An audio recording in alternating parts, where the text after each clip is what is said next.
And we're going to kick things off, though, with our morning keynote address. And here to introduce our morning keynote speaker is Greg Spencer, CEO of Randall Industries. Greg.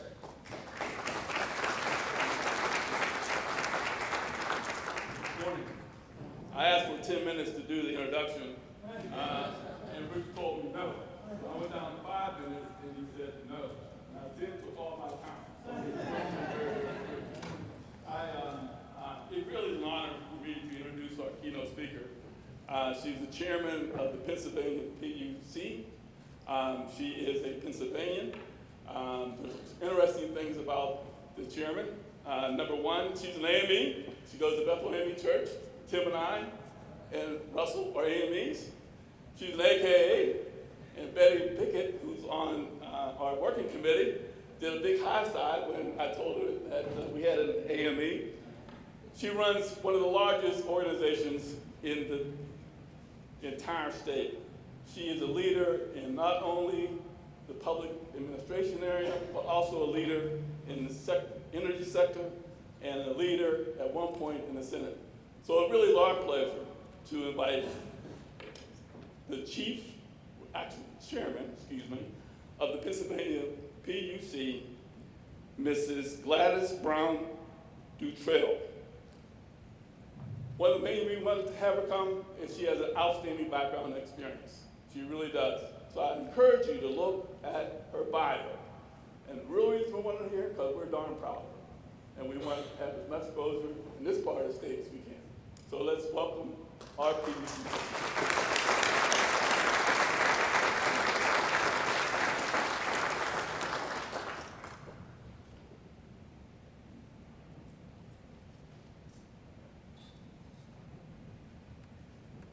Good morning, everyone. Thank you for that great introduction. It's always so interesting when you see all the connections with the different organizations, not only with church, but with the sorority. So good to see any sorors that may be in the room and any AMEs. I'm sure all of you went to church yesterday. My name is Gladys Brown Dutrieuille, and I want to thank Tim Stevens, first of all, for giving me an invitation to come out here today to talk to the CEIR. It's my first time being here at this conference. I'm very excited about it because of all the things that we're doing at the PUC. I'm excited also because it gives me an opportunity to come back home. And I say come back home not because I was born and raised in this area, but I went to school here at Pitt for undergrad and for law school, and it helped me to grow.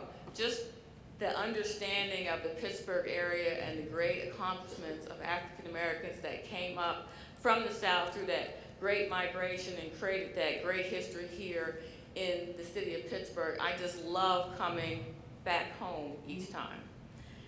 I want to just acknowledge also Rich Fitzgerald, our county executive. I see him a lot in Harrisburg, even though he's not from Harrisburg, but we have that connection. As I used to work in the Senate of Pennsylvania, and Senator Costa, Jay Costa was my last boss there. So in terms of this conference and looking at some of the things that we have done at the Pennsylvania Public Utility Commission, I started looking as I was coming here about what I could talk about. And what I've been talking about for the last couple of years in my leadership there is the opportunities of diversity. But then coming home to Pittsburgh, I kept thinking of a phrase that we talked about a lot when I was at school. I served not only as a member of the Black Action Society there, which is the University of Pittsburgh Black Student Government, but I served as a chairperson at the end of that time there. And one of the things that we would say a lot to each other as students, young students, excited, trying to figure out what to do, is it starts with you. Meaning that we have to look inwardly in terms of what things we need to do, what information we need to bring to the university to make sure that there's equity and inclusion for the African American students that were on campus. So we're excited about that because the Black Action Society also had a very rich history on campus. So when I started thinking about what I could talk to you about, I thought about that phrase, it starts with you, because I've had to use that phrase time and time again throughout my professional development. Coming through the ranks professionally in state government is not an easy thing. and any of you that work in state government realize that. But there's things that we can do. And I know that you will hear a lot more from other state officials that are here today that work in terms of diversity and inclusion in state government. So I thought, what can I do here and talk about my experience as the chair of the Public Utility Commission? Well, I'm very thankful for Governor Wolf, who did name me the chair back in May of 2015. So after all the excitement, everything calmed down, all the different, not all, but several of the different African-American leaders, bureau directors in the commission were like, we are so excited to have you here. We're so excited for you. I've worked with them in the legal community because most of them were attorneys. And then they said, just so you know, I'm about to retire soon. You know, I have my 35 years. And I'm like, well, wait a minute. You can't just, you know, congratulate me on one hand and remind me on the other hand that you're about to leave. But that's exactly what happened. Within the course of about a year and a half, we had about 3 or 4 of our bureau directors who were African Americans that, you know, took their lead. They worked hard. They worked hard for the agency, and I was very happy for them, but very sad for me, because I was coming on. I did not expect to be the chair of the commission when I came on as a commissioner in 2013. So what I said to myself is, you can either wallow in your tears, or you can use it as an opportunity to provide inclusion and equity in terms of developing the employees and who we have here at the commission. So I went back to that phrase of, it starts with you. And I knew that our agency was not the only agency in that area in terms of lack of diversity or need to look at diversity to make sure that there is equity and inclusion, because if we look at who we regulate, which are all the utilities, major, minor, and everything in between in our state, we have to make sure that they're doing the job that they're supposed to do as well. So I look back at the history of the PUC and some of the things that they have done over the years, long before I even came on, and I was excited to see some of the initiatives that were put in place even in the early 90s. One of them being, it started out as it's called a C order, which is a commissioner order that was adopted by the commission that would require that our companies look at diversity as an integral part of their management. What we do is, at the commission, is of many things that we do. We also look at our larger companies, and those are ones that have about over 10 million in terms of stakeholders and things that they do, services that they provide, but we look at their management and their governance and all those other things. So with that motion that took place and that was adopted way back in 1992, and then it was added onto, it required that they have an integral part, diversity would be an integral part of their management, which means that we can make recommendations, things of that nature of what they need to do. And we know that providing services to a very diverse population needs to give great consideration to having a very diverse governance and body in place, so that you can look at all those different issues that would impact those people that you would serve. And we built upon it as an agency and got into supplier diversity as well. So I was excited to look at all those type of things and know that we were, as an agency, looking at when we look at management audits of our utilities. So I also thought, if we are an agency that is going through changing in employment, we know that baby boomers are retiring, and we can't be the only one. So I decided the best thing to do is look at those entities that we regulate. And so what we created back in 2017 is a utility jobs career program. And we worked with and continue to work with all of our utilities out there who are having the same problem. And so I was excited about that. We created these great charts and talking about all the different type of utility careers out there, because there are many. And with that, we launched in Philadelphia, our first one back in November of 2017, and we had all of our major companies come out with us. including Duquesne Light, traveling all the way from the west out to the east to give a story and encouragement about the many different types of jobs that were out in this area or available in their company. And then once we took the roadshow out west, and I was joking with the staff that we were out here about 4 or 5 times, whether it was different, we were at the CCAC, we were at Robert Morris, we were at the University of Pittsburgh, we were at so many different areas out west, and I said, guys, we are located in Harrisburg. Well, when are we going to get to Harrisburg? And, you know, I love Pittsburgh. I love going out to Pittsburgh, but I don't want any members of the General Assembly saying, hey, you guys are located in Harrisburg. Our biggest office is in Harrisburg. But with that, we got everyone excited about this program because we know about the benefits of diversity and what can be done. We have so many different areas that are coming about in the utility sector that most people don't even think about. I've spent so much time since 2015 learning more and more about the protection of our critical infrastructure as it relates to utilities.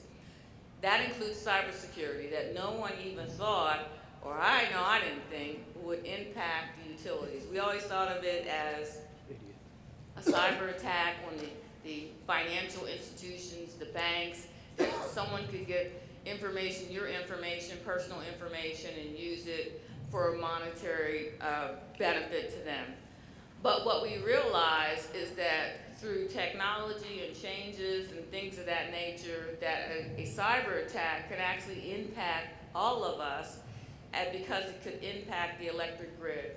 Well, we learned that the electric grid, everything is connected to the electric grid, whether it's your water, whether it's your sewer, whether it's pumping gas for your car, all of those type things are connected to the electric grid because they have an electric start to it. So with that, there are so many different types of jobs that we, in our utility careers, with the emphasis on diversity, we're out there talking to, whether it's the community colleges or universities, but we're also going as deep as the high schools because we realize that we need to encourage younger people, encourage African American students to look beyond some of the normal areas that they're thinking about in terms of a career, and actually to encourage them with even the things that they do have in their hand, that these things can be impacted by something like a cyber attack. I went to a basketball camp and it was pretty interesting. I didn't make the basketball team, just let everyone know that, but I went to a basketball camp and I was talking to the students, you know, and they were excited because they were at basketball camp. They weren't excited because I was there, because when they sat them down, they were like, okay, what is she gonna talk to us about? But I said to them, does everyone here have a cell phone? Then they got excited. And I talked to them about the different things that they're doing, you know, the chat rooms and Facebook and all the other things. And I said, if there's a cyber attack, do you realize that you can't even use any of that? You can't call anyone up. You can't take a picture of that food that you hope you're going to eat in the middle of a cyber attack. You can't do any of that. And I said, because if the grid is down, none of that works. People don't realize that. If it's down for a long period of time, none of that works. So I talked to them about the different types of jobs that we're seeing that could come out of new technology in terms of the internet and the Internet of Things, all those things that they have in their house, all those new refrigerators that can tell you what you need and all of that. That's all connected to the internet, which runs because we have a great electric grid in place. Those are the type of things that we need to be talking to our students about and encouraging them at a younger age to say, you need to look and focus on those type of things. And you'll find out, we have been finding out that there's so much excitement around doing different types of jobs instead of the more traditional college path that we've seen some students go into. So with that, we are encouraged about those type of things, but we still need to look internally with what we're doing at the commission, and we continue to do that.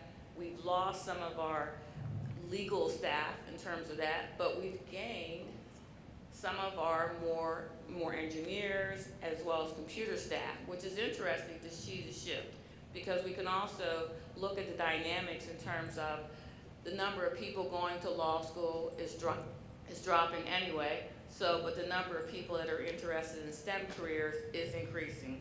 So those are the type of things that we are doing at the PUC, and also working with our utilities. We're seeing the benefits of it with our utilities, because several of the bigger ones in this state have received acknowledgments and awards for the things that they're doing in terms of diversity, and we're continuing to encourage them to do all that. So with that, I say to you, as I started out, it starts with you. So I'm so happy to see many of these conversations and discussions continue, not only here in Western Pennsylvania, Allegheny County, my second home, but also around the state. Because as I reminded my staff, even though I love coming to Pittsburgh, it's something that impacts the entire state, that we need to make sure that we're covering all the areas. And Pennsylvania is a big state. You know, it's very diverse geographically, so we try to take road tours, and the northern tier, sometimes you don't have connection to broadband and those type of things when you're traveling in certain areas. But we need to continue to get the word out. And so if it's just me and me driving myself this time, most times I'm with several other staff people so we can get out the word. We just continue to do that, because it takes a village, as we've constantly said, but more importantly, it starts with you. So thank you very much for being able to have me come and talk to you about what the PUC does. I know Tim said that I could have 5 minutes, or you could have 5 minutes. I don't know if we're on time. I think we are on time. 8 minutes, okay. So, Mike's there and there. If anybody has a question or a comment for the commission, please ask questions. Just don't ask about PWSA.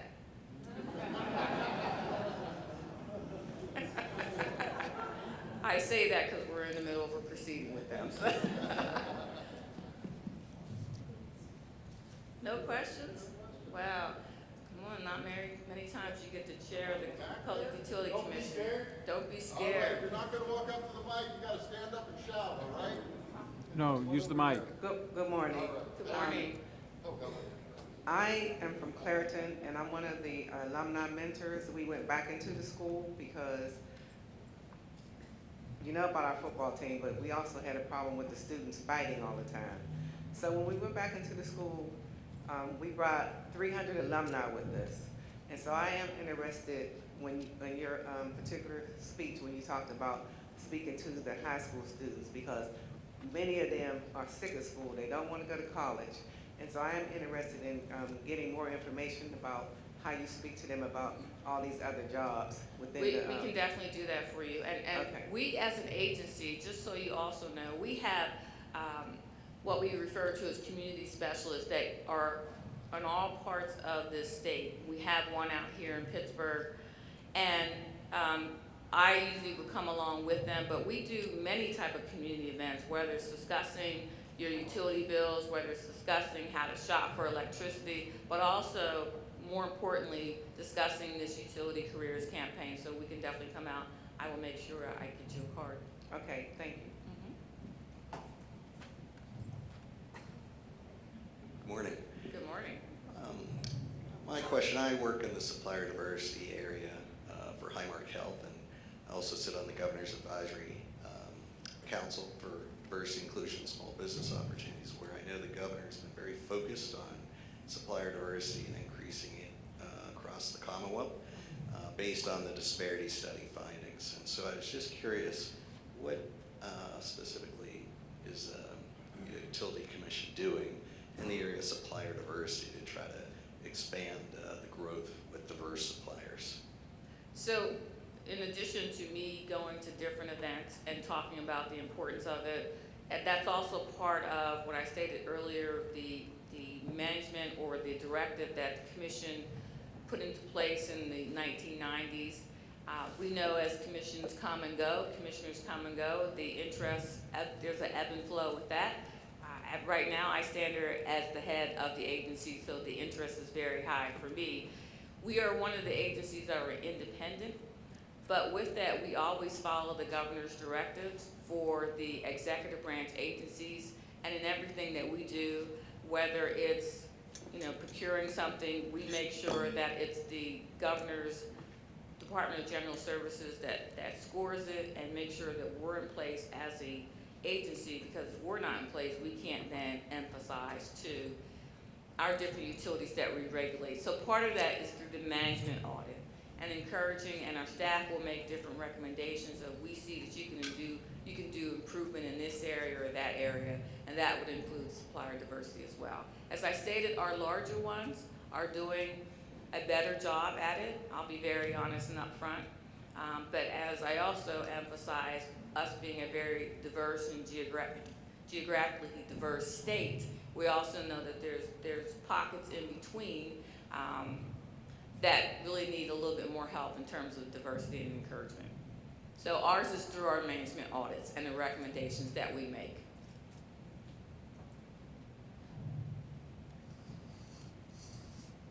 One over there.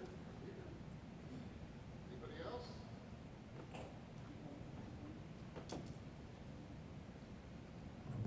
Good morning. Good My morning. name is Sharon Myers. The organization that I have is Children of Promise Multi-Purpose Development Center Incorporated. We're working on coding for kids in the STEM program. My question is, what direction would you point me in for assistance in getting some help for our program? Let me think about that. Mm-hmm. I can talk to you about that at the break. Okay.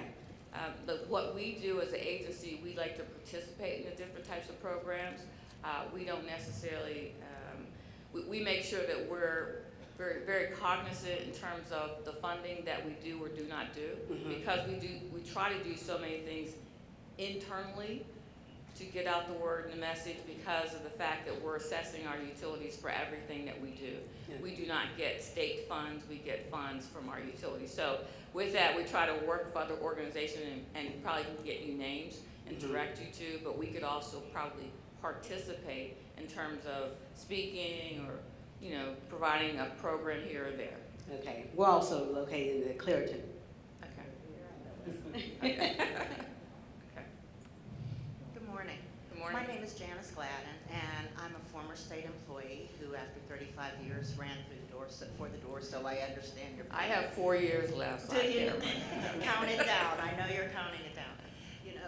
I also worked with Corporate Equity and Inclusion Roundtable for a while, and currently I serve as a school director for one of our school districts. And my question is regarding how we can engage students at an earlier age. Indeed, we want to focus them on all of the different industries, but I think that the sooner we can enfold them into those particular avenues, I think that they will then become more acclimated and have a greater sense of their ability to become involved. So student job opportunities for high school students, more mentoring opportunities with professionals coming into our school districts is something I think could really be beneficial to our students and to our overall educational progress in the region. I agree. When we were out at one event at it's CCAC, right? Yeah, CCAC. With one of our utilities in particular, we were discussing things of that nature and found out that they do have a regular program where they're encouraging their employees to go out to high schools and do the mentoring that is needed, and also have some type of apprenticeship program. So it would be good to be able to reach out to some of our utilities, and I in turn can also ask that they reach out in some of the different areas here, because they do have, not all of them, but many of them do have different programs where they are going out to the schools, whether it's to the high schools or junior high. In terms of elementary school, they probably don't go that far, but it's in terms of giving that spark of interest to students about different career paths that they could take, because it works for them. The economics behind it is that they need employees because people are retiring, and because we have so much different innovation and different types of jobs, they need to encourage people to go enter into those fields. So it's important for them So that's one of the areas that you can look at in terms of the utility and their different types of programs. Okay, thank you. We have time for one last question, 1 minute for question and answer. Okay. My question is about women, young women especially, working for the utilities, and not in an office job, but out in the field.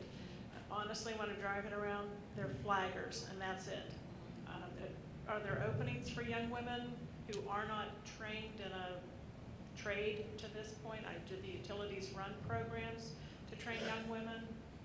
The same as, yes, they do. Just so with the flagger, that's flagger force, that's not the utility. Just Well, so you they're know. hired by the utility. Right. But there are different, their training is there to provide them, and some of them have apprenticeship type programs. Some of them have the basic requirements in terms of what they would need in terms of educationally. But going through some of these community colleges, the programs that they have in place that could help them then move into a career in utility is also an avenue that they should look at. Yes, they do have it available. Yes, it's something that we emphasize. It's there. The opportunity is there. I'd like to see more women up on those poles fixing things. I agree. Although I have to tell you, as I go out to visit utilities, I've tried climbing some of those poles, and I realized how hard it is. One of them was like 100 degrees that day, so the sign says stop. So, Thank you. thank you. Thank you very much.